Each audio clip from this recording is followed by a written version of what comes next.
बऱ्याच वेळेस असं ऐकतो की माझ्या मुलानं माझ्या नवऱ्यानं कधी तंबाखू खाल्ली नाही, सिगरेट पिली नाही, त्याला कोणतं व्यसन नाही, इव्हन चहा सुद्धा पित नाही, तरी त्याला हार्ट अटॅक आला, त्यांना कॅन्सर झाला.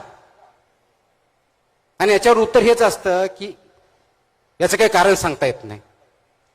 त्याचं कारण आपण जे खातो आणि राहतो त्याच्यामध्ये.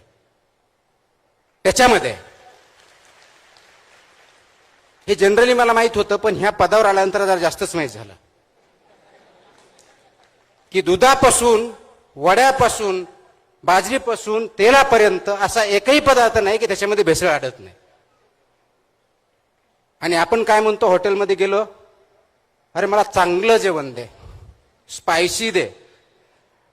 इकडे तर्री पण काहीतरी इकडे एक मोठा प्रकार आहे, ते दे. नागपूरला तर कोणतं ते चिकन काय असं, सावजी.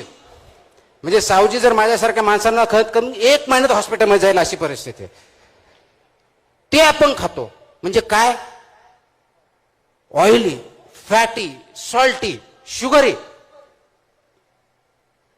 तुम्हाला हार्ट अटॅक येणार नाही तर काय, तुमचं हार्ट अजून दुसरं तयार होईल. आणि ते विद्यार्थ्यांमध्ये खूप मोठ्या प्रमाणात वाढलंय. म्हणून गव्हर्नमेंट ऑफ इंडियाने 2020 मध्ये हे आदेश काढले. 2021 पासून त्याची अंमलबजावणी ऑलरेडी सुरू झालाय. मग आता जो प्रश्न होता शिक्षकांचा, त्याची जबाबदारी शाळेवरची आहे, मुख्याध्यापकांची, शाळेची. त्याचं इम्प्लिमेंटेशन होत नाही. म्हणून मला वेगळ्या पद्धतीने ते आदेश काढून ते इम्प्लिमेंट करण्यासाठी आपण प्रयत्न करतोय. कारण पुढची पिढी ह्या एनसीडीला बळी पडू नये हा त्याच्या पाठीमागचा उद्देश आहे. आणि ते जर व्हायचं असेल तर फक्त माझ्या आदेशाने होणार नाही.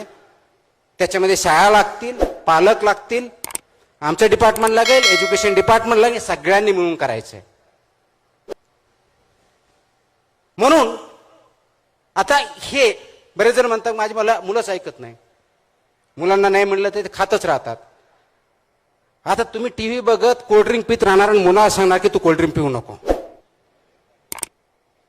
म्हणजे माझा सांगण्याचा मुद्दा एवढाच आहे की मला जर तो अधिकार नाहीये तर मी दुसऱ्याला सांगू शकत नाही. म्हणून तुम्हाला ते अगोदर अंगीकृत करावं लागेल, ते जगावं लागेल, तर आणि तर दुसरा उद्देश करू शकता. समाजाला पुढे न्यायची ही तुमची भावना असेल, पण जोपर्यंत तुम्ही तिचे विचार आणि स्वतःच्या आचरणात आणणार नाही तोपर्यंत समाजाला पुढे जाण्याचं स्वप्न तुम्ही किंवा मी बघू शकत नाही. थँक्यू.